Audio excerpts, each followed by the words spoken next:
মণিপুরে নির্মম ও বর্বরোচিতভাবে দুজন মহিলার উপর নিগ্রহের প্রতিবাদে আজ পশ্চিমবঙ্গ তৃণমূল প্রাথমিক শিক্ষক সমিতির পক্ষ থেকে রায়গঞ্জ ঘড়ির মোড়ে শিক্ষক শিক্ষিকাদের নিয়ে অবস্থান বিক্ষোভ করা হয়।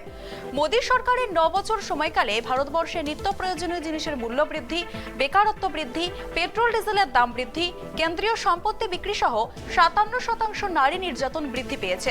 তারই প্রতিবাদে আজকের শিক্ষক সংগঠনের পক্ষ থেকে অবস্থান বিক্ষোভ করা হয়। মোদীর সময়কালে বিজেপি শাসিত ডবল ইঞ্জিন রাজ্যগুলিতে মা বোনেরা আর সুরক্ষিত নয়। তাই আজ অবস্থান বিক্ষোভে শিক্ষক শিক্ষিকাদের পক্ষ থেকে মোদীর পদত্যাগের দাবি জানানো হয়।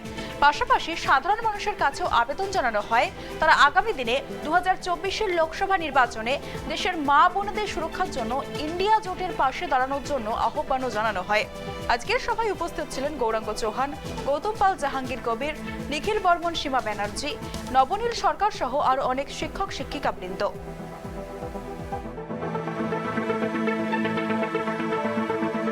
আমাদের প্রতিবাদ আমাদের এইখান থেকে বলতে চাই, নরেন্দ্র মোদীর সময় 57% মহিলা নির্যাতন বেড়েছে গোটা দেশে। তার জন্য তাকে পদত্যাগ করা উচিত। একদিকে বেকার সমস্যা যেমন বেড়েছে, নিত্য প্রয়োজনীয় জিনিসের দাম যেরকম বেড়েছে, ধর্মীয় হানাহানি হয়েছে। তিনি একজন অপারক প্রধানমন্ত্রী, তিনি আর পারছেন না এই দেশটাকে চালাতে।